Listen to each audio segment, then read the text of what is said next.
Britain's longest-serving World War II spy, Christine Granville, risked her life countless times carrying out missions across Europe, yet today her contribution is barely known.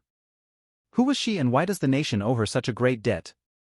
On June 15, 1952, Granville returned to the West London hotel she called home, her flight to Belgium having been cancelled due to engine failure. After making her way to her usual room on the first floor, she heard a man in the lobby shouting her name and demanding the return of some letters. Downstairs, she found herself faced by her former lover who suddenly thrust a commando knife into her chest, fatally wounding her. Having survived many perilous situations on 3 different fronts during the course of World War II, it was a bitter irony that she should lose her life in the apparent safety of a Kensington hotel. Christine Granville. Image source: APIC/Getty Images. Image caption: Granville worked for MI6 on several occasions in France, where agents had an average life expectancy of only 6 weeks.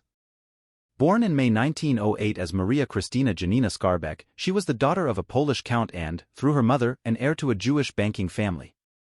She spent her early years running free on a grand country estate, a childhood that would profoundly influence her later life.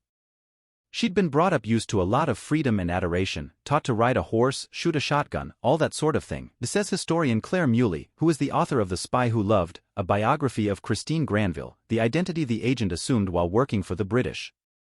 In September 1939, she had been traveling in southern Africa with her second husband, a Polish diplomat, when they heard their homeland had been invaded by Nazi Germany. The couple headed straight to Britain to join the war effort.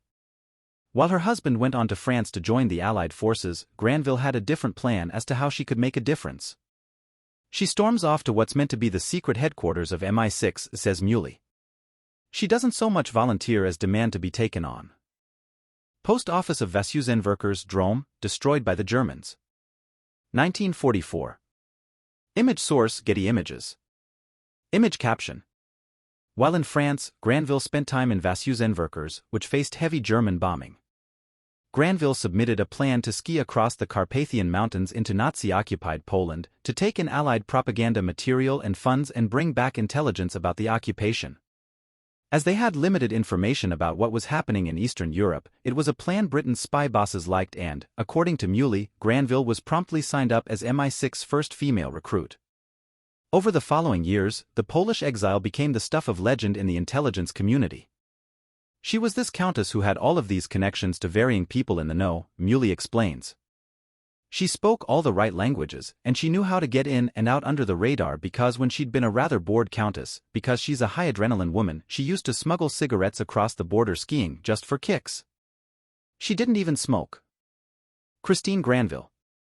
Image source: APIC/Getty Images.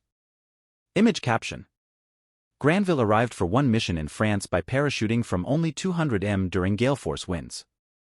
During postings for MI6 in Hungary, Egypt and France, she would carry out missions, traveling across numerous borders, sometimes hidden in the boot of a car, sometimes while fleeing machine gun fire, and often along with one of the many lovers she had during the war.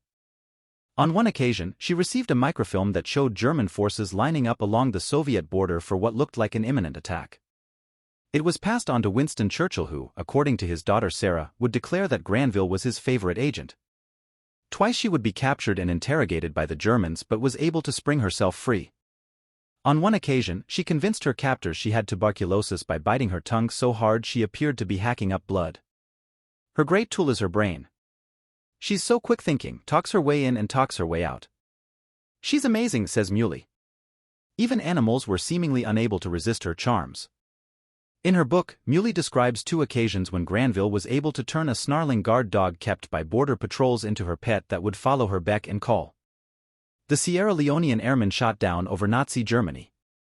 The wife who was executed for her lover's crime. Along with her quick wits and immense courage, Granville was a master of manipulation and persuasion. In 1944, she climbed up to a German garrison based on a strategic pass in the Alps. Using a loud hailer, she convinced a group of 63 Polish officers forced into the German army to sabotage the military installations and desert, causing the garrison's commander to surrender.